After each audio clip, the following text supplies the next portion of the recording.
Hey, what's up, guys? JD Venom here, part of Venom Nation Wrestling, and this is my Smackdown live review. The show just went off the air live on the USA Network, and it was part 4 or night 4 of WWE being the Barclays Center, and this was probably the second weakest out of them all because SummerSlam sucked dick. Raw by default was better than SummerSlam, even though Raw wasn't really a great show. And SmackDown was not as bad as SummerSlam, but not better than Raw or NXT TakeOver Brooklyn. This show tonight wasn't anything, oh my god, special. We had a glorious, got the shirt wearing here, guys. We had a glorious debut with Bobby Roode, the return of Shelton Benjamin, and Baron Corbin. New WWE referee Baron Corbin is here. He's here. The referee Baron Corbin is here. It's fucking fantastic. You know what I mean? I think it's gonna be doing wonders for his career for being a referee. But if you guys are new to the channel, be sure to leave a thumbs up like that. Be sure to subscribe. Be sure to follow me on Twitter. If you're not following me on Twitter, guys, I'm tweeting all night long in reference to WWE Raw, SmackDown, NXT pay-per-views. You guys do not want to miss any of my tweets. Like to interact with you guys on there, and I will appreciate a follow on Twitter. Also, like the Facebook page as well, facebook.com/JDVenom on Facebook. Alrighty, so, overall, and, I don't want to sound like, oh, you're just hating just to hate, or oh, you're just complaining just to complain. The show wasn't good tonight, guys. It was not good tonight whatsoever. And from the start, you had AJ Styles come out. You had him cut a promo. Fans, the fans of Brooklyn were loving AJ Styles. Then all of a sudden, we were thinking that we're going to see Bobby Roode. We end up seeing Bobby Roode tonight in the next segment. But we thought Bobby Roode was going to come out to challenge AJ Styles for the US Open Challenge. And, I'm thinking that what happened when they brought out Kevin Owens, a little bit of me died inside. A little bit of me died inside because I was like, no, not this again. I mean, I love Kevin Owens, and it's not his fault for him being put into that situation. But it's more like, why? Like, why would you do this again? What purpose did this serve tonight, this main event? This main event didn't really serve any purpose. I think it's just to still enhance the storyline between Shane McMahon and Kevin Owens. Like I said, I see Shane McMahon and Kevin Owens having a match against each other at Survivor Series. Well, not really a match against each other. Team McMahon versus Team Owens. I see that happening at Survivor Series. But be that as it may, you had Kevin Owens come out, cut a promo, and you had Shane McMahon come out, cut a promo, and it's just all this formulaic crap. Now, Kevin Owens made a good point. He said, he showed the footage of Shane McMahon showing Kevin Owens pinning AJ Styles when AJ Styles got his foot on the rope. And Shane McMahon was like, well, his foot was on the rope, so, I made a mistake. Then Kevin Owens brought up a great point. Well, the referee didn't reverse the decision when my arm was off the ground, 10 feet off the ground, and that decision stands. So why you reverse your decision and why another referee made their decision stand? There's a lot of inconsistency here. I was like, well played, Kevin Owens. Well fucking played. But, again, the end game here was, oh, we're going to see Kevin Owens versus Shane McMahon tonight for the last time. At least he said it was for the last time. It had to be for the last time, but at least he made the announcement that was going to be for the last time. I thought it was going to be last time at SummerSlam. But no, we saw it again tonight. And Kevin Owens was like, well, let me pick my special guest referee. For a reason, Shane McMahon said, yeah, you can pick anybody. AJ Styles like, you pick this little girl here. You can pick anybody in the back, whatever. I'm still going to beat you. So that was our first segment of the night. And again, it didn't really do anything for me as far as, I'm all about looking ahead. Okay? I'm all about looking ahead and, seeing what the, what the future beholds for the WWE. I'm all about looking ahead, but, this here, what we saw here tonight was a part of laziness. A part of laziness from the WWE, and something that I really, like I said, I really don't understand why they do this shit. Do they not think ahead? Do they not think ahead of what they're doing every single week? It seems like they live week to week. It seems like they just go week to week or day to day or moment to moment. You know what I mean? They don't really, per se, just think outside the box. They just, okay, hey, here's the script, go out there, do this. And it's like there's no consistency. No consistency through what SmackDown does, what Raw does. NXT by far is the best show for WWE TV. I cannot wait 2 weeks from now on NXT to see what we're going to get. What we're going to get with Adam Cole and Red Dragon and Sanity and the ALP. Aleister Black, Hideo Itami, Velveteen Dream. You know what I mean? Cassius Ohno. Like, I can go on and on and on talking about NXT and how great NXT is going to be. The Asuka injury. And speaking of injury, guys, I just did get word, and this is from WWE.com if you guys haven't heard yet. Big Cass has torn his ACL. He's torn his ACL. He will require surgery, and he will be out at least 9 months. So he may not return until after WrestleMania next year in 2018. So again, Big Cass tore his ACL and maybe tore some of his meniscus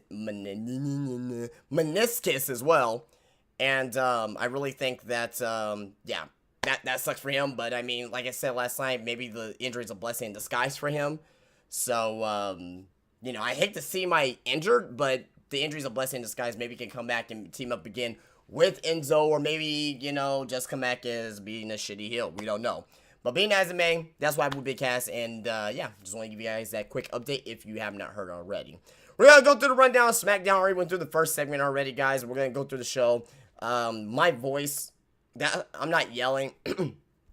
I'm not yelling at all, because my voice over the past 4 days, I gave you guys reviews. I gave you an hour-long review of SummerSlam. I gave you almost an hour-long of a Monday Night Raw. This is probably going to be 30 minutes tonight, if that. And also as well, the NXT review, that was like 40 minutes. So my voice is tired, and I got to do NXT tomorrow, guys. And I got to record the Getting Over podcast on Thursday, getting up for Friday. So I'm around the clock with this here, along with the gaming videos on YouTube as well. I am a fucking machine, okay? I am a machine, okay? So if you appreciate my hard work and support here for the channel, all I can ask from you guys is to follow me on Twitter and click that thumbs up. If you're new to the channel, go ahead and subscribe, because I am the most dedicated, I'm the most prolific, I am the brash, JD Venom. Look at Sean's View. Like, I watched Sean's View, this is off topic, I watched Sean's View 6 years ago. This motherfucker pulled his dick out on camera, okay? 6 years later, people still talking about his dick on camera. I'll show you my dick, I'll show you my mic, show my pic. I'm a fucking dick. Oh, man. So tonight we open up with our first match of the night was Aiden English versus Glorious. The real man is here, motherfuckers. Bobby Roode made his NXT debut. It's not his NXT. He's coming over from NXT to SmackDown Live. His debut was tonight, and it was, part of pun, it was glorious. It was absolutely glorious. A lot of people say, oh, how come he didn't debut against AJ Styles, or how come he come out with Nakamura and Jinder Mahal? He's gonna get there, guys. Do not, he's gonna get there. You can see the complete difference between, I'm gonna put these guys in categories: Samoa Joe, Nakamura, Bobby Roode, you know what I mean? Finn Balor, you know what I mean? Guys that recently came out of NXT. Then other guys that came out of NXT, like, unfortunately, I like them. I like these guys, but like a Ty Dillinger, like a Apollo Crews, You know what I mean? I'm gonna throw, you know, Mike and Maria Kanellis in there because they're new as well. They could easily be in NXT. Do you guys see the difference between those two? The guys that I just named who are stars versus the guys who I named who are not stars. Bobby Roode's gonna be fine, guys. He's gonna be absolutely fine. Okay, let the build go slow. It doesn't need to. It doesn't need to be shoved down our throats. Okay, he came out tonight. He faced off against Aiden English. He beat Aiden English, of course, with the Glorious DDT. 1, 2, 3. Let's get that out the way. Now they have him come in as a face. I'm fine with it. He's going to be a face for only a short amount of time. Reason being is because that they want the casual fans, not the fans that are in Brooklyn tonight, the hardcore fans, the casual fans that are from fucking, you know, Roanoke, Virginia, or from fucking, you know, Biloxi, Mississippi, you know what I mean, or from fucking Anthony, New Mexico, you know what I mean. They want those crowds who don't watch NXT every week, who don't even know who Bobby Roode is, or who are Aleister Black, or Dale Tommy, or, you know, Adam Cole, baby. They don't know who these guys are. They want him to get over as a face first, so when they turn him heel, it will make more sense. I don't see anything. I don't see Bobby Roode, you know, being a, you know, I don't see Bobby Roode being more than a face, more than maybe a couple months. 2 or 3 months. Give it 2 or 3 months, have him turn heel, you know, have him turn heel against, and even at that time, when he turns heel, still have him in the mid-card. I wouldn't even officially put or consider putting a main title on him until after WrestleMania, because I want to see Nakamura and AJ Styles at WrestleMania. Now, people are going to be like, oh, Bobby Roode's being buried. He deserves a push. He deserves this. He deserves that. Let it build. You know, Rome wasn't built overnight, guys. Let it build up. So when he finally wins the WWE Championship, because it's coming. Just take a look at this fucking guy and it's coming. He's going to win the fucking WWE Championship. Okay? I personally just hope it's not this year, because I'd rather have a title reign that will mean something. Then you can have Nakamura versus AJ Styles at WrestleMania. Nakamura goes in as champion. AJ Styles wins the title. From there, from that point forward, you can finally do a TNA feud on a WWE program in 2018. AJ Styles versus Bobby Roode. Heel Bobby Roode at that time. He'll already be a heel.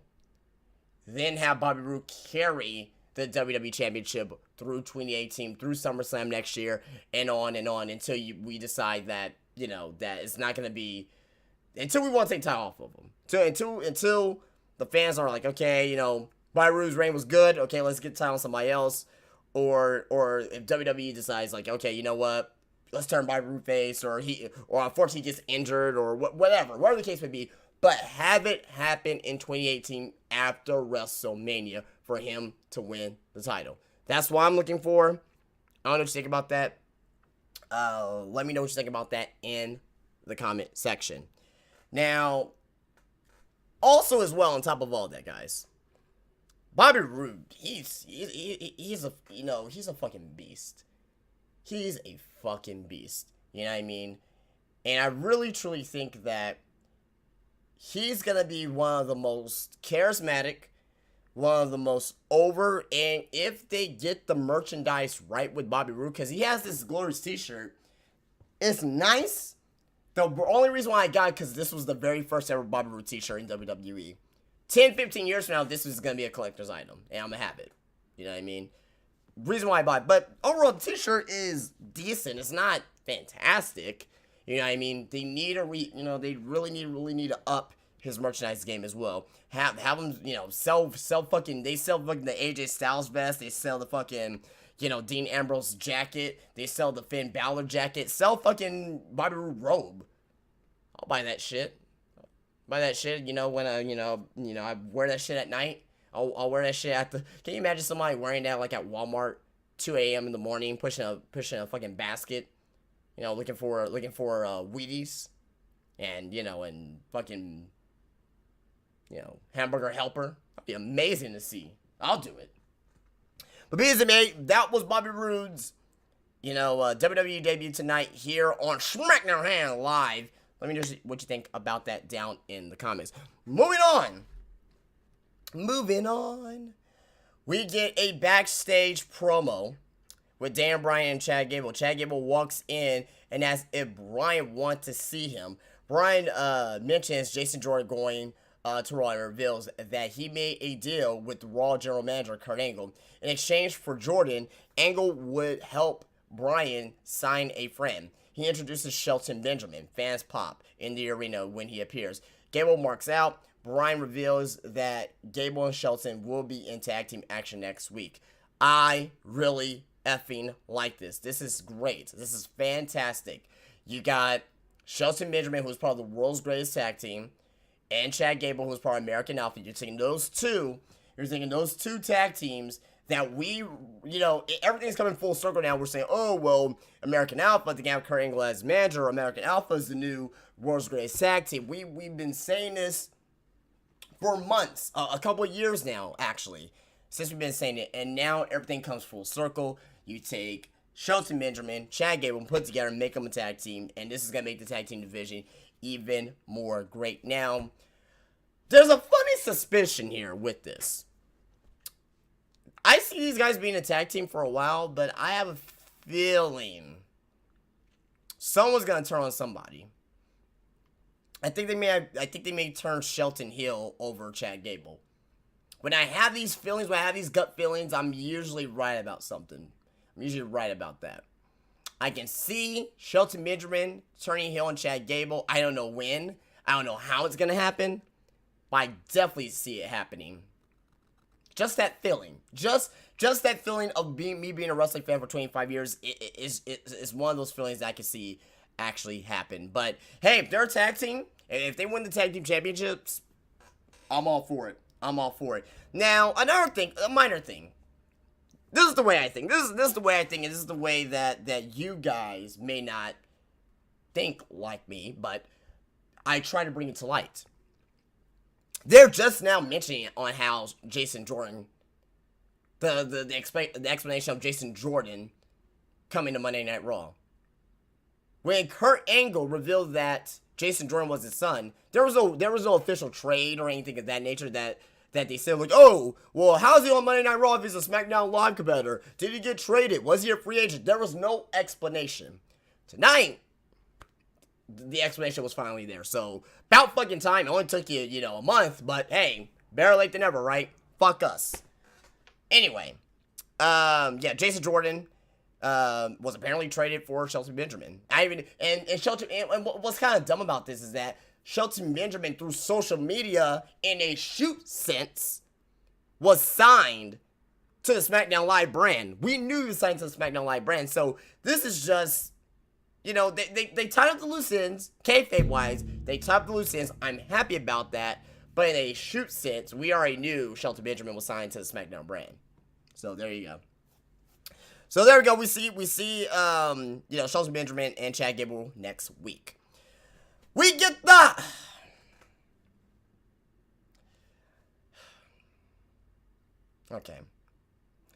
We get the Usos, the WWE Smackdown Live Tag Team Champions, versus Zack Ryder. I like Zack Ryder. And Mojo Bitch. Why were they on my fucking TV tonight? Mojo Rawley is the worst. He is the worst wrestler in the WWE today. He fucking sucks cock. Him and Data Bot should just form a fucking faction together. I always say this, and they should be calling them the Hype Botches. Because they both fucking suck. You got him running to the ring like a fucking idiot. Like, this guy's terrible. This guy's terrible. I hate his character. I hate his whole demeanor. I hate his in-ring ability. I hate the way that he moves. I hate the way that he talks. I hate the way that he talks the most.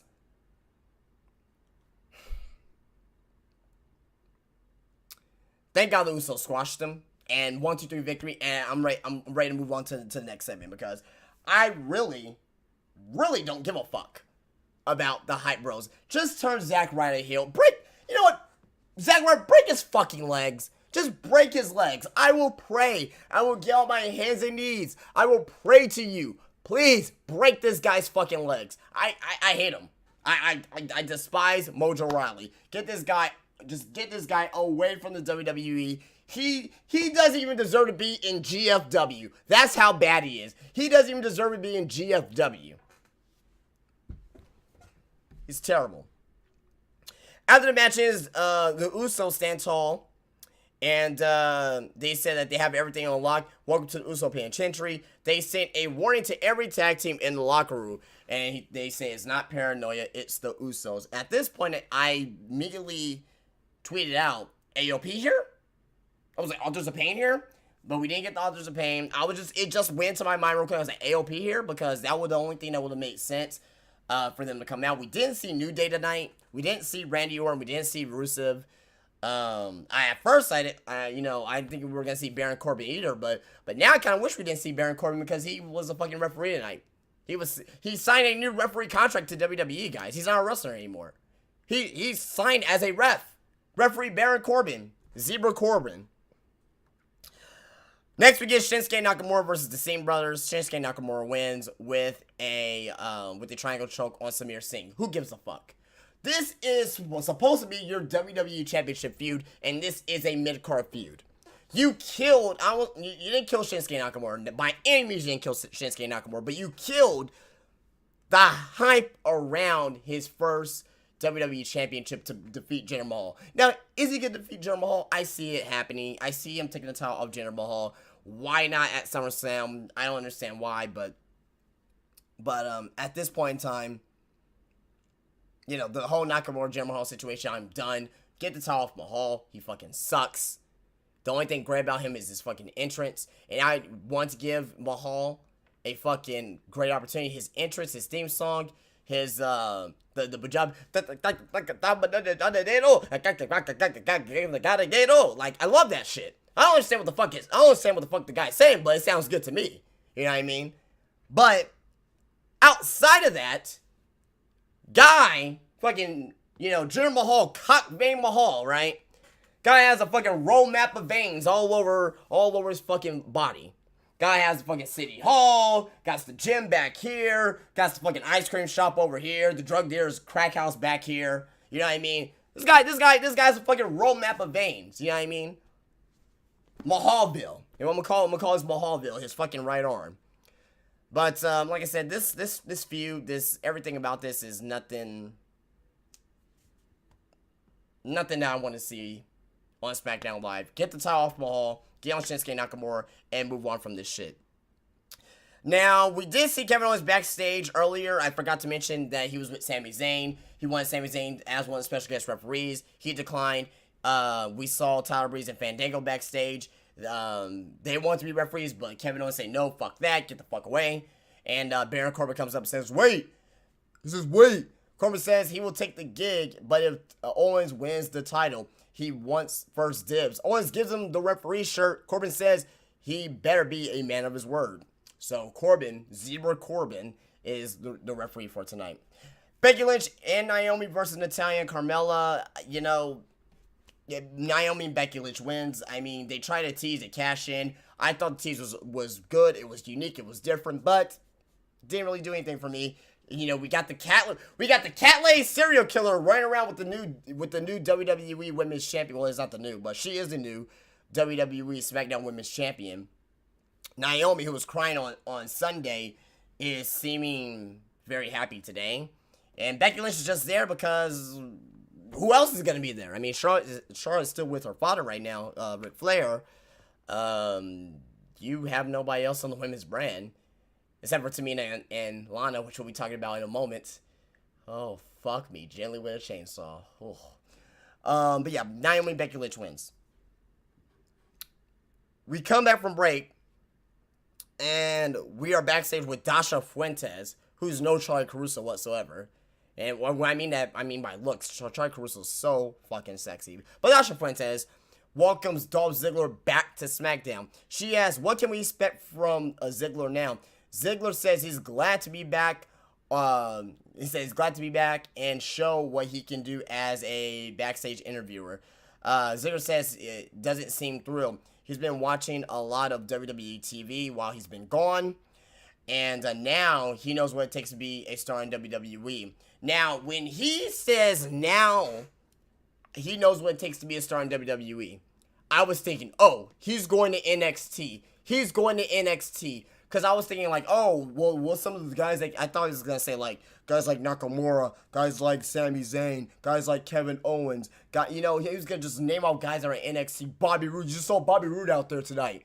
I thought Ziggler was going to be the first one to go to NXT from the main roster. But we didn't get that. Unfortunately, I'm a huge Dolph Ziggler fan, so I really wanted to see it. But he didn't say that.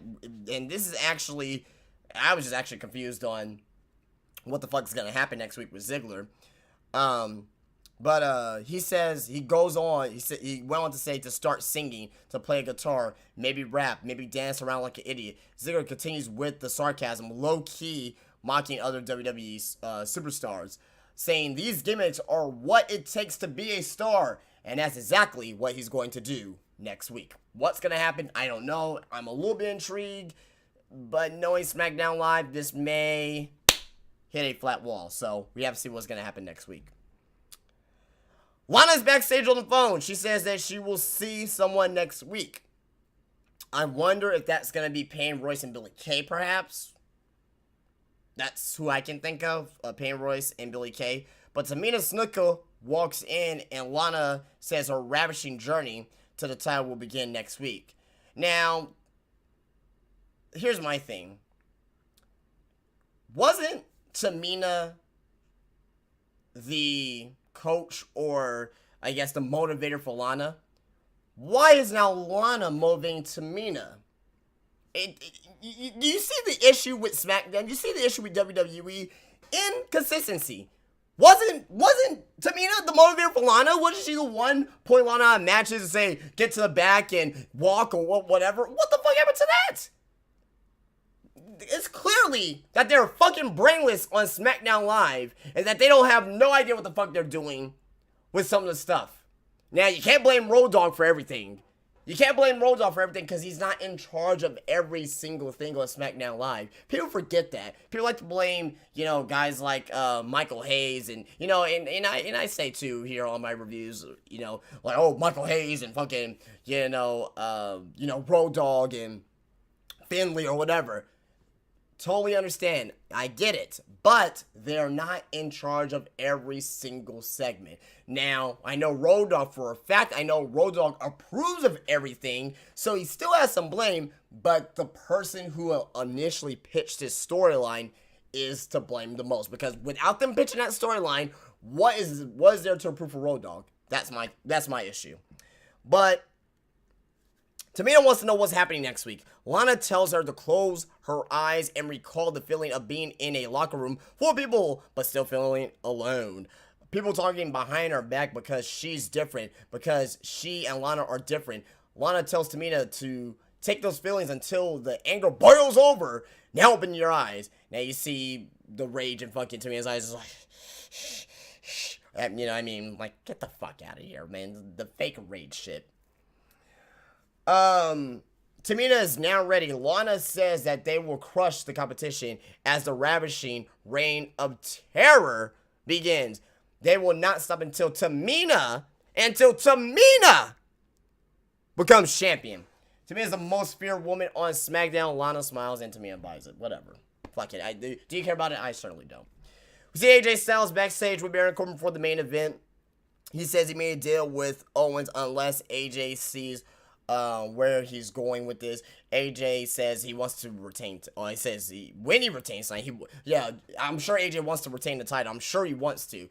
AJ says when he retains the title, there will be an open challenge every week, and that's how Corbin can get his shot. Corbin says he will see AJ out there, and as he walks off. Main event: AJ Styles and Kevin Owens, Baron Corbin, special guest referee. Who gives a shit? Basically, long story short, AJ Styles wins. Baron Corbin was trying to screw over AJ Styles at the end of the match. Shane McMahon comes out. Shane McMahon takes the referee shirt off of Corbin. Corbin walks backstage. So I don't know what the fuck Corbin's going to be doing at this point in time. Maybe he's going to come back out and challenge AJ Styles because AJ Styles said, you can challenge me anytime because I have the US Open Challenge. So that could happen. But they didn't really give that indication exactly. So I believe that's where they're going to go. I believe it's going to be AJ Styles versus Baron Corbin sometime down the road. But not 200% sure about that. But basically a phenomenal forearm. And again, Shane McMahon counts Kevin Owens' shoulders down for the 1-2-3 pinfall. This feud is over finally. And we can move on to Shane and Kevin Owens, a focused storyline into Survivor Series. Team McMahon versus Team Owens is what I'm predicting. SmackDown, guys, I'm tired. I'm just tired. And I think the Brooklyn fans are tired as well because it was 4 days. I'm so glad that NXT is on Saturdays. I'm so glad NXT is on Saturdays so we can get all of our, get our juices flowing. I don't come here and yell about the review or anything with NXT, unless I really get hyped about something. But, I'm just saying, hey, it's a fucking great show. You gotta go watch it. The Sunday night pay-per-view usually gets me upset. It usually gets me upset. SummerSlam, Royal Rumble. It usually gets me upset. And I yell. Raw, I yell. And tonight, by the yelling from Monday Night Raw and the pay-per-view the night before, SmackDown, I can't really yell that much. Just because I'm tired, I'm worn out. And I gotta go to sleep in about an hour from now. Because I wake up at 5 a.m. to go to work. So, I'm a fucking beast. I'm a beast, but I do it for you guys. But guys, that's it. That is a SmackDown live review here tonight. If I have to give a show a rating out of 10, I've been giving 4s all fucking weekend. Let's keep the 4s going. 4 out of 10 for SmackDown Live. Was it better than Monday Night Raw? Maybe. If you can say that because of Bobby Roode and Shelton Benjamin. But Raw was possibly better because John Cena was there, the Miz promo, you know what I mean? But again, it's like saying the shit that I took last night is better than the shit that I took this morning. And at the end of the day, guys, it is all shit. Alright, guys, I am going to get out of here. Be sure to leave a thumbs up. Be sure to subscribe to the channel here on YouTube. Daily wrestling content here on the channel. And also on top of that as well, if you are into video games, do Call of Duty. I also do Friday the 13th with the Game Works. Whenever GTA 5 decides to actually put out fucking real content that's not the same shit, GTA 5. So yeah, a lot of great stuff here on the channel, guys. WWE 2K18 when that comes out. NBA Live 18 when that comes out. You'll be seeing that as well. Follow me on Twitter. You guys don't want to miss any of my tweets on Twitter as well because I am a tweet machine when there is WWE on my television. Be sure to also like me on Facebook as well. Facebook.com/JDVenom. And that's it, guys. That's it. This was the SmackDown here live review, guys. And I will see you guys later. Peace out.